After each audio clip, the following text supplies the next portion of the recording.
So what I want to feel as I'm going here and practicing is down the toe line, sticks on my leg, inside ball line, down the target line. So 2 rehearsals, down the toe line, inside ball line, down the target line. Then I'm going to put this club aside and I'm going to hit feeling that same exact thing.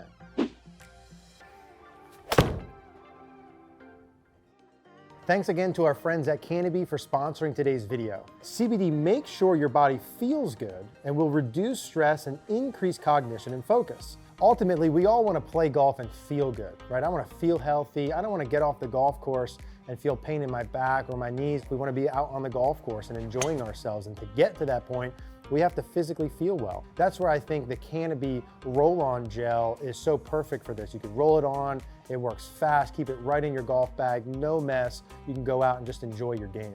Thanks again to our friends at Canopy. If you want to grab one of these roll-on gels, go ahead and use the code on the screen to get 20% off at checkout. All right, guys, so in today's video, we're going to talk about how to make a perfect takeaway, a perfect backswing, and why that's so important to make your downswing effortless. And I'm going to show you the drill in particular that I've been using a lot lately that has been getting a lot of really good takeaway and backswing gains. The way I look at this is sort of your backswing matters to the degree that it affects your downswing. And so what we want to have, right, all of us want to make a downswing that's effortless, that requires very little thought, that requires very little work, that we really don't have to do too much for. And in my experience, the better your takeaway and backswing are, the easier that effortless downswing and the easier your downswing in general will be. Think about it this way. If you make a backswing and let's say there's 3 things that are off, you have 3 things to make up for on the downswing. What if we make a backswing that's quote unquote perfect? Does it guarantee success on the way down? No, it does not, but it makes it a lot easier. Okay, so in this video, what we're going to do first, we're going to go through 3 different checkpoints that I use in all the lessons for the backswing, and there's 2 key elements to each checkpoint. The 2 key elements to make the perfect backswing are the shaft plane, that's the angle that the shaft is on or where the butt of the club points, and the hand path depth, or how far in versus up the hands go, which we can reference with the hands or the butt of the club. So 3 checkpoints. Let's talk about the shaft first, and we'll show you some examples of goods and bads and some models here as we go. But if I wanted to rebuild a golf swing to make my downswing the easiest, I would go like this. During my takeaway, for my first checkpoint, I would have the hands and club pretty much right down my toe line. So if I drew a line right down the toe line, you see my hands relative to where I started go pretty much straight back. The club head, if I drew a line up the shaft that's set up, rides basically right up that line to where it's even with my hands. And I'll explain the stick more as we go. So hands and club right down my toe line, right up the shaft. Now from here, I would get the butt of the club to point on or just inside that ball target line. That ball target line's referenced by that club on the ground, in line with the golf ball on the target, either right at it or slightly inside of it. Now during the takeaway, if my hands go pretty much straight back, the club head's even with my hands, then we said, hey, let's point the butt of the club even with or inside the ball where my hands go matter, right? And what stock would be is pretty much right here, which is underneath my trail pec. You could get away with probably anywhere between sternum and bicep, but I like to see it underneath the pec, pretty close to the trail shoulder. That's how far in it would be. So down my toe line, club even with the hands, butt of the club on or inside the ball line, hands inside the pec under the shoulder. And then from there, I want to get the club head dead even with my hands or slightly behind it. Okay, so in terms of the shaft, here's the mantra. Toe line, inside ball line, even with my hands.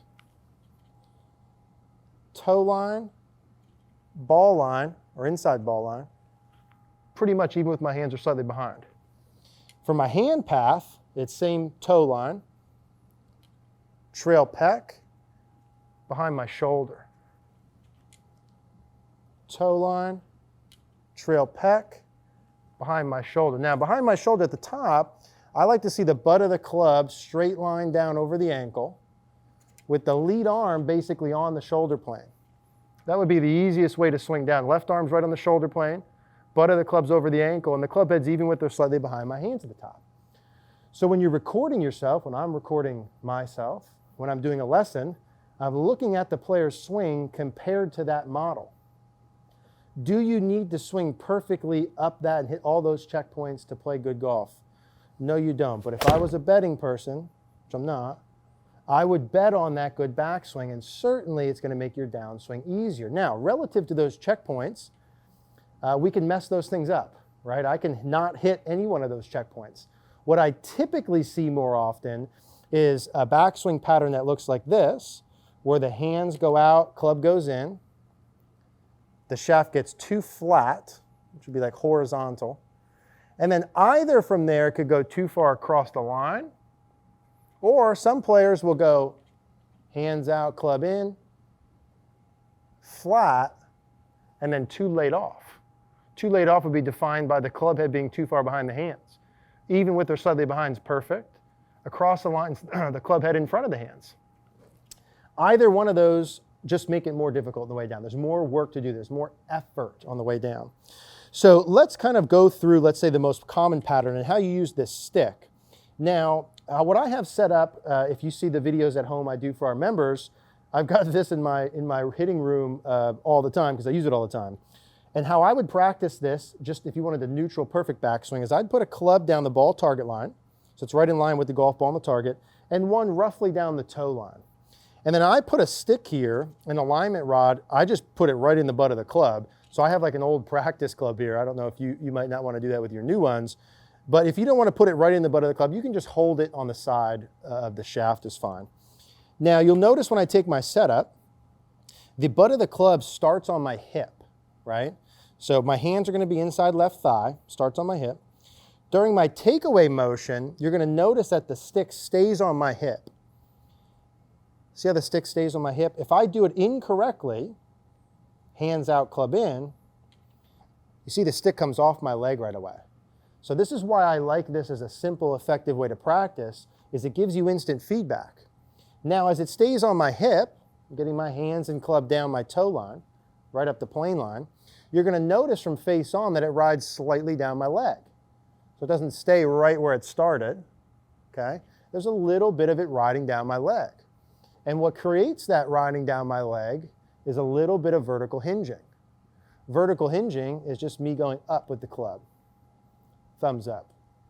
So I'm adding a little bit of vertical hinging as the club stays right down my toe line.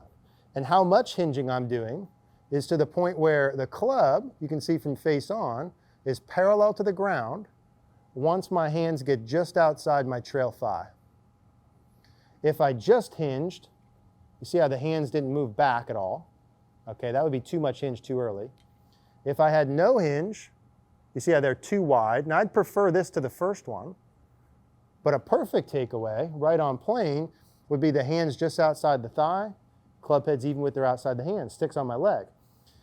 Now as I'm doing that, the majority of the movement of the club is coming from my torso. And that would really be my core section, rib cage, chest and shoulders. If you want specifics, at about takeaway, club parallel, I'd like to see about 30 degrees of shoulder turn, about 15 degrees of hip turn. So it's mostly controlled by the body. There's a soft hinging of the wrist and a little bit of folding of the arm. Now from here, where do I go? I get this question a lot. Okay, Eric, good. Takeaway is good. What do I do now? Well, here's where you go.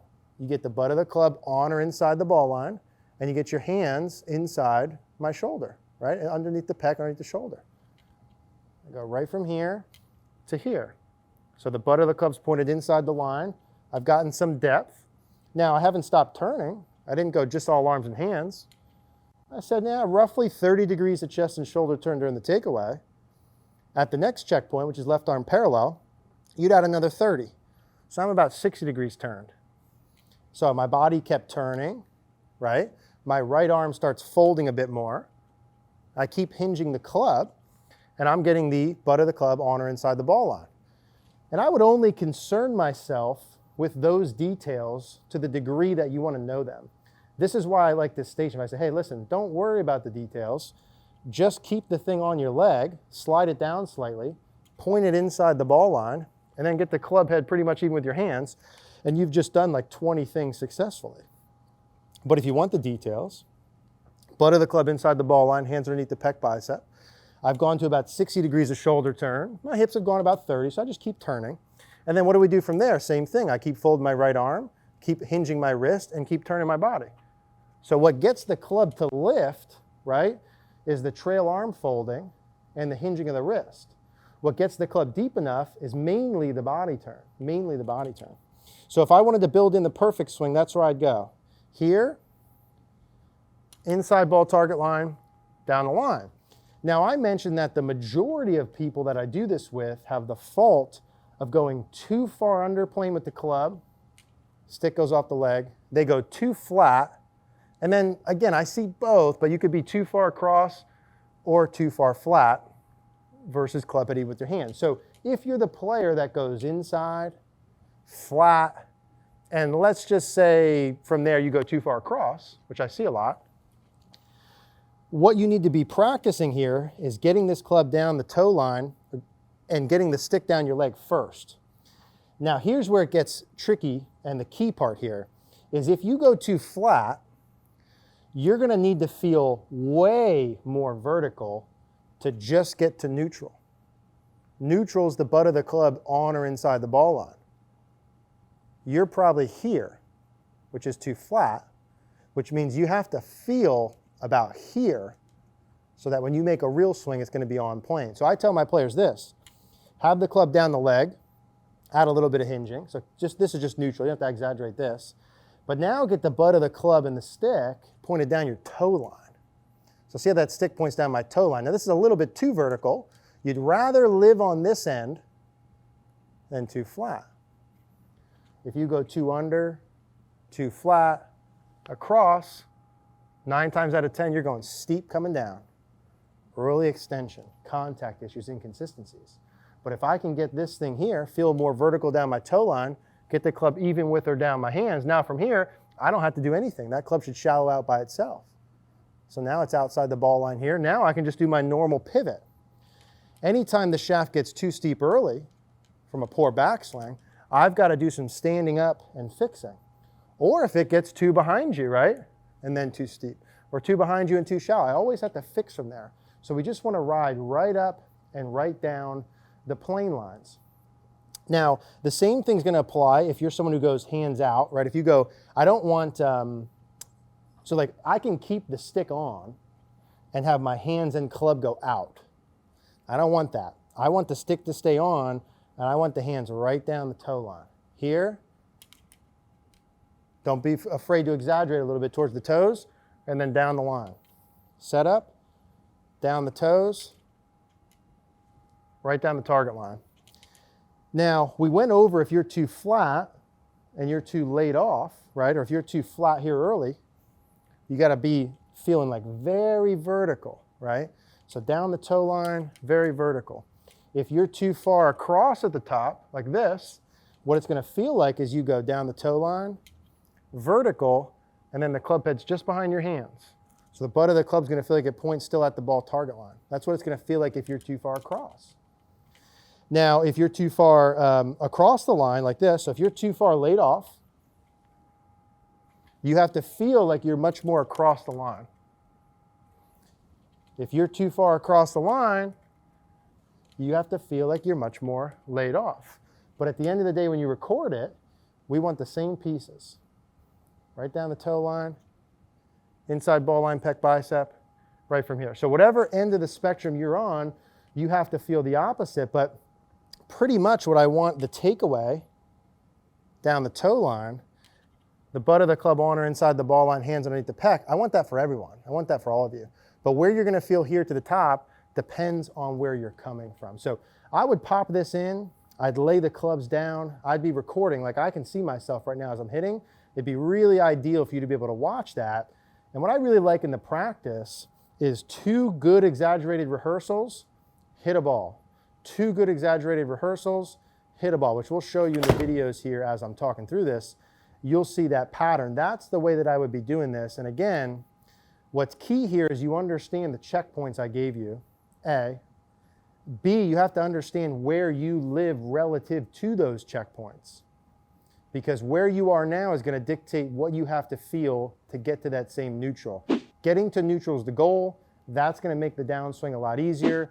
If you guys have any questions about any of this, as always, leave a comment down below. Clicking that little like button helps us out a lot. Share this with a friend. Click the subscribe if you haven't, and thank you guys for watching.